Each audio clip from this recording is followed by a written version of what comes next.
domingo la presidenta ha promulgado la ley de postergación de las elecciones, y ya confirmando que estos comicios se realizarían el próximo 6 de septiembre. Pero bueno, en estas prácticamente 48 horas ha habido un montón de repercusiones.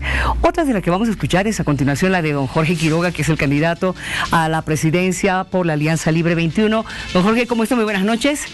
Bienvenido. Buenas noches, Miriam. Un gusto estar contigo, como siempre, aquí en Bolivisión. A ver, se promulga el domingo, sin embargo, las cosas comienzan ya a dar otra imagen y otra realidad ya desde el día de ayer. ¿Cómo estamos en este momento? ¿Con la misma inquietud, con el mismo ánimo para las elecciones, o es que hay algo que está faltando?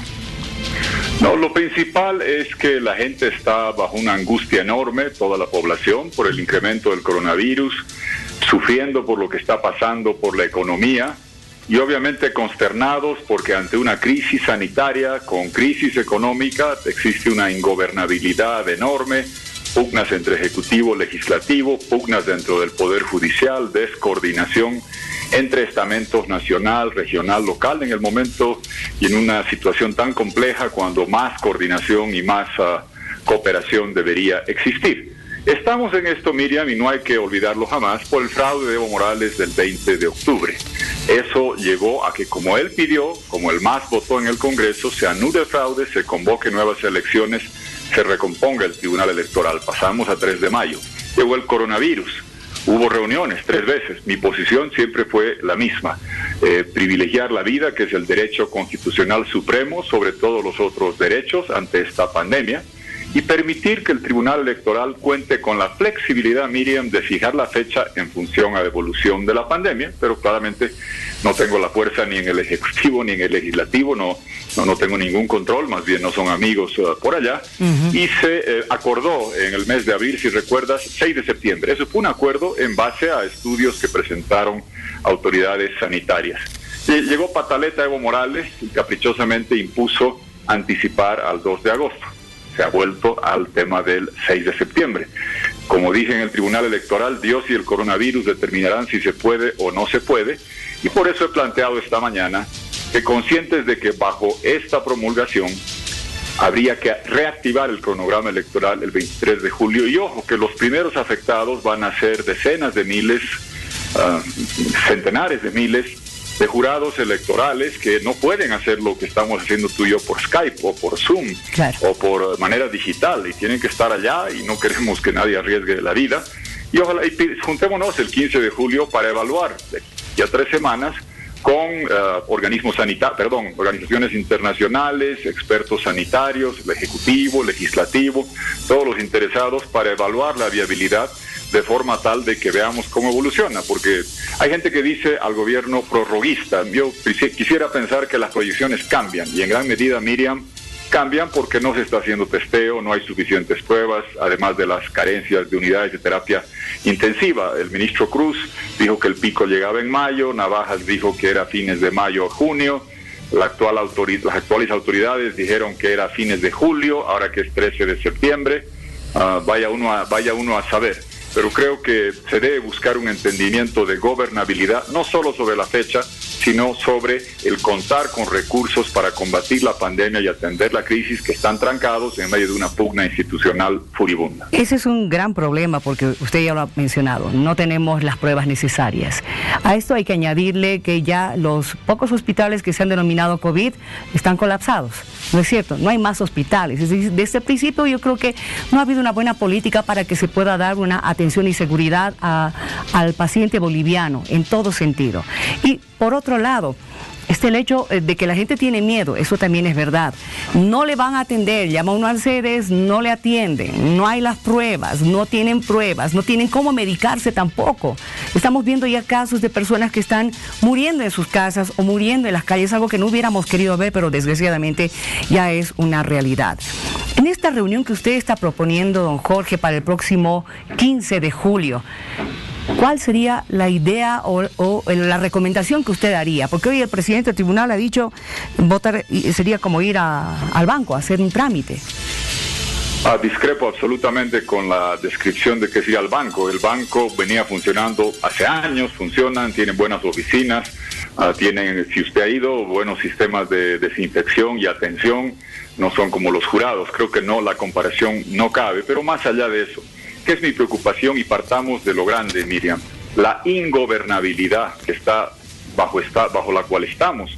Es parecida a la de la UDP, con los poderes en pugna. Hoy día han declarado falta de confianza y no sé qué invento a la presidenta del Poder Judicial, cambiando de presidente como cambiar de camisa.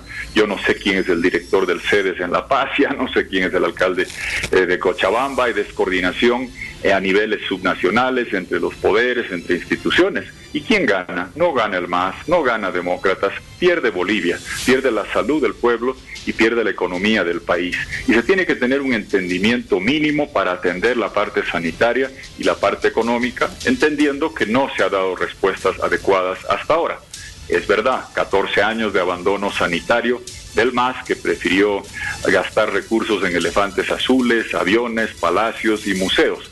Es verdad que la pandemia es inesperada, pero en la cuarentena, si tú veías los indicadores de marzo, abril, mayo, el pueblo boliviano cumplió mejor que otros en Sudamérica con quedarse en casa, 70 a 90% de reducción de presencia ciudadana en lugares públicos. El Estado no cumplió con las pruebas y los test, con equipos de protección personal y con unidades de terapia intensiva, porque la cuarentena tenía que servir para fortalecer la capacidad de atención. No se ve eso, y lo que tú describes son escenas desgarradoras, gente que fallece en la calle, que no hay espacio en los hospitales, que están en la clínica, pero en medio de eso destaca una enfermera en bicicleta contra el agua de la inundación en Santa Cruz, Mariluz Salazar. Qué lindo ejemplo, algo que levanta el espíritu, qué abnegación sanitaria, qué compromiso con el cumplimiento del deber en medio del dolor. Hay que reconocer que es una escena que nos conmueve positivamente el corazón. Exactamente, pero también hay otros temas de los cuales no tenemos que olvidarnos ni descuidarnos mucho tiempo más, ¿no es cierto? El tema de la economía, eso no nos va a permitir esperar siquiera una semana más. Estamos realmente al filo del aguante en muchas familias bolivianas. Y después se nos viene el post-pandemia, el post-COVID, por así decirlo, más que pandemia, post-COVID. ¿Qué vamos a hacer de aquí unos 2-3 meses para levantar la economía del país? Mira, Miriam, yo en enero en tu programa planteé que el país, por el desfalco económico del MAS, porque expiró el contrato del gas, requería un programa de cooperación internacional de 7.000 millones de dólares para garantizar la estabilidad, fortalecer el sistema financiero, evitar sobresaltos cambiarios, preservar los empleos. Lo dije, lo ratifico, ahora creo que todo el mundo ya lo comprende, porque a ese desfalco del MAS, que se farreó el gas, expiró el contrato con Brasil, hablamos de que la renovación no fue la adecuada, se suma la recesión del coronavirus. Yo estoy seguro que un próximo gobierno tenemos una propuesta clara y con capacidad, credibilidad, y si tenemos la oportunidad, vamos a dar las respuestas con un programa de cooperación grande, proyectando a la Bolivia del futuro, corazón verde digital, más digitalizado que nunca va a estar el mundo. Por eso planteamos esto ya en enero, con las baterías de litio que se manufacturen acá, con los títulos de acciones de empresas distribuidos al pueblo. Hay una propuesta muy concreta, muy clara, que va a ayudar. Pero estoy consciente, Miriam, que faltan por lo menos 5 meses, si no más, porque el coronavirus decidirá exactamente qué pasa con la fecha electoral, para que llegue un nuevo gobierno con legitimidad.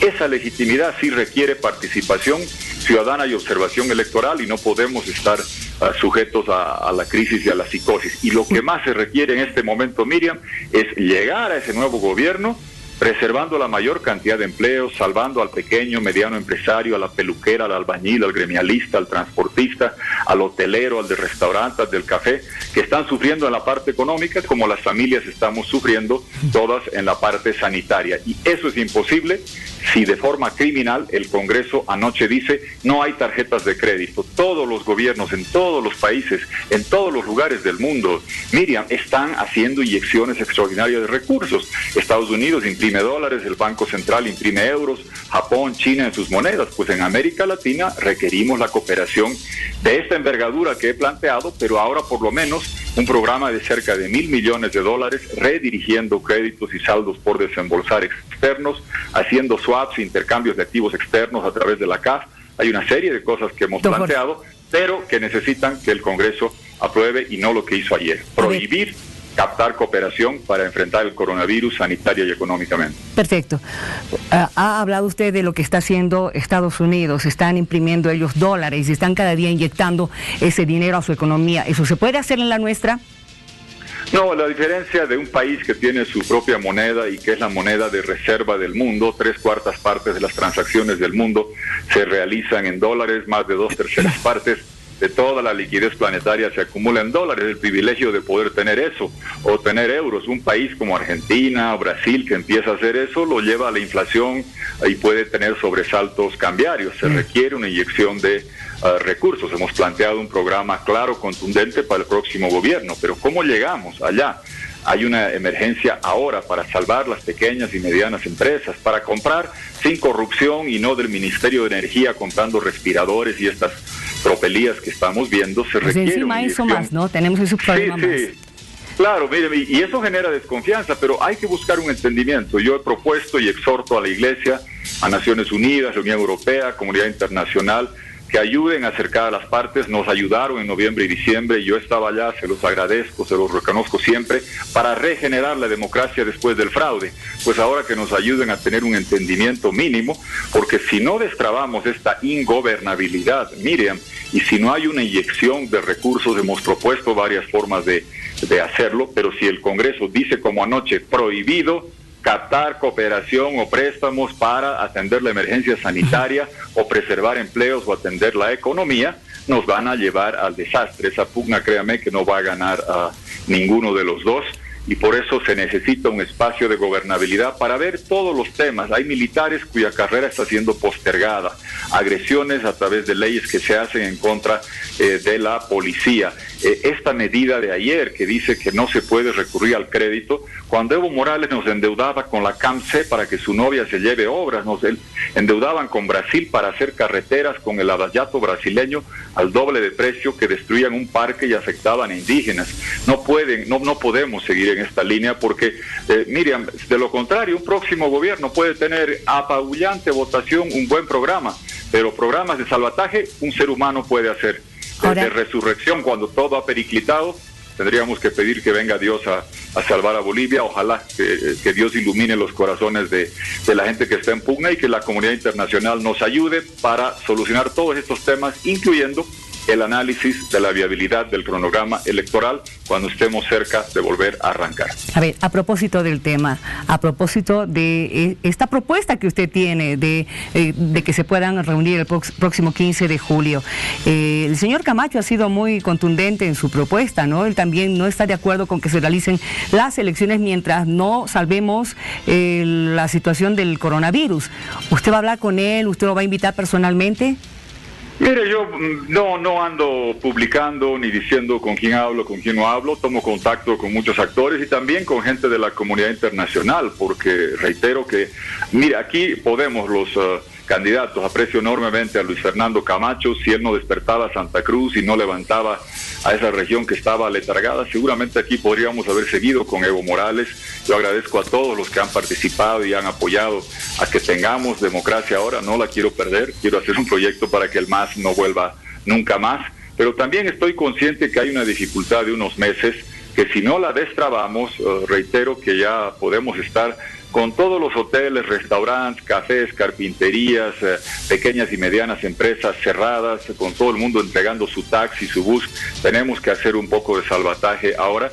Y yo, Miriam, en el Tribunal Electoral, en todas las reuniones que se tuvo, nuestra delegación y quien habla siempre planteó que se le dé flexibilidad al Tribunal Electoral para que fije la fecha y asuma la responsabilidad en base a cómo evoluciona la pandemia. Y fíjate que de los 7 integrantes fueron designados por el Ejecutivo, el Legislativo, por el Demócratas y el MAS. Yo a ninguno, pero doy fe de que van a hacer lo sensato y lo que les mande su conciencia para asegurarse de que podamos llevar adelante. Pero te reitero, este es uno de los temas de un impasse muy profundo de ingobernabilidad que está afectando la economía, las carreras militares, la cuestión sanitaria, que requiere ser destrabada por el bien del país, porque de lo contrario, te reitero, solo pierden la salud del pueblo y la economía nacional. Perdemos todos. Gracias por haber hablado con nosotros, don Jorge. Que le vaya muy bien.